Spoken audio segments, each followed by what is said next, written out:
We don't like to just pigeonhole people in terms of Dallas Police Department or our friends at Richland. The Dallas Police community, thank you. Firstly, welcome here today, and thank you for being so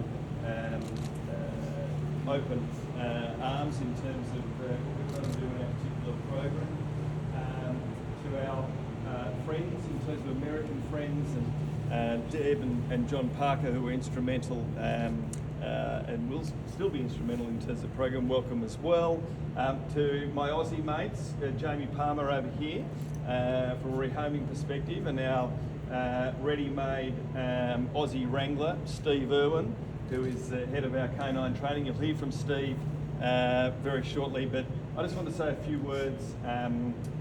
We work on behalf of Greyhound Racing and Greyhounds as pets back in New South Wales.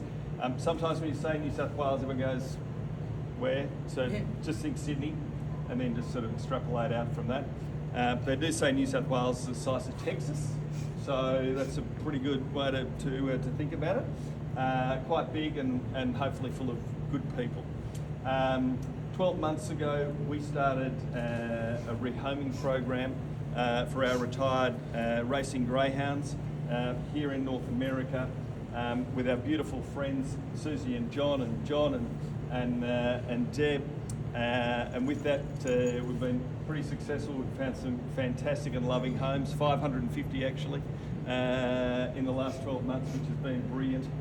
And today, in terms of when we're talking about service dogs, PTSD, and fundamentally mental health and mental well-being, around about 12 months ago back at home, we started a pilot program with specifically trained retired racing greyhounds with the Police Association of New South Wales and also the Australian Federal Police, with the idea in mind of training greyhounds to potentially go either into station or in station, substation, or police departments as you call them here, and or working with first responders to help them and not necessarily overcome, but to triage from a trauma perspective. And we've had great results.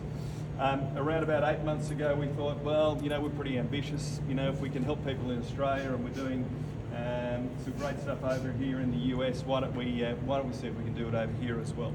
So we signed a memorandum, an MOU, too big a word, you won't understand me, with the Fraternal Order of Police way back in May of last year. We got very kindly introduced to Mike Marder at the Dallas Police Association, and he made the best introduction of all, was to the Dallas Police Department, and in particular the wellness unit with all our beautiful friends who have been incredibly welcoming. As you well know, Joe and Kristen took on our boy Aussie, who, as we know, has become a bit of a cult hero, not only here in the States, but certainly back home. And I'm sure you're probably aware that, unfortunately, he's had a few issues and a bit of ill health, but he's recovering okay at the moment, and we're wishing him all the best for a speedy recovery.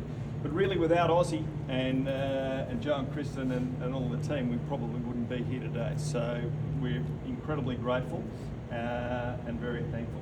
So what you see before us, we've got our particular program, Aussie Mates in the States.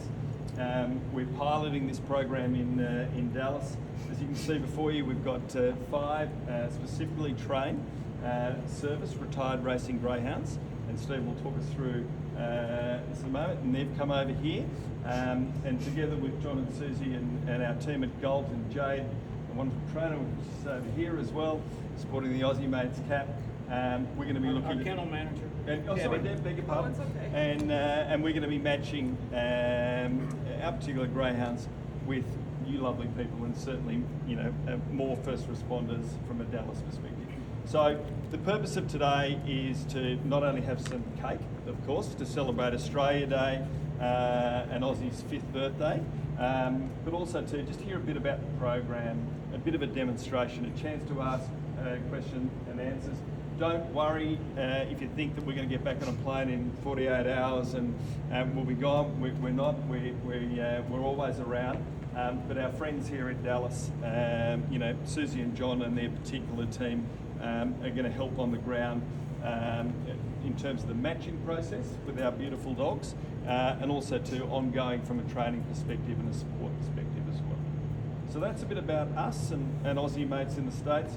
I'm just going to hand over to John McQuaid, who's the president of Greyhound Adoption League of Texas, who has been rehoming together with his lovely wife and their beautiful volunteers, rehoming greyhounds in North America for a very long time and very successfully.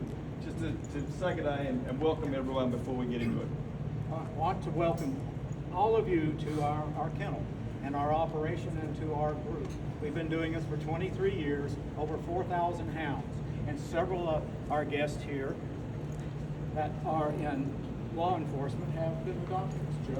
Joe is one, and Michelle, who's Richmond Hill, a doctor twice now, right? Twice. Yes. Yeah. How about that? So, we're here to maintain these dogs when they're delivered to us, to sharpen their training and provide shelter and food and medical care until they are placed with a officer or other first responder departments that's in the fire department that may require a therapy type experience with a hound.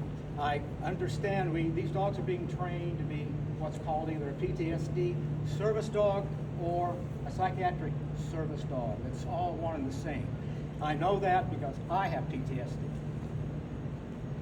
50 years, all from my tour duty in the Marine Corps. You don't get over it. You keep it at bay. Someday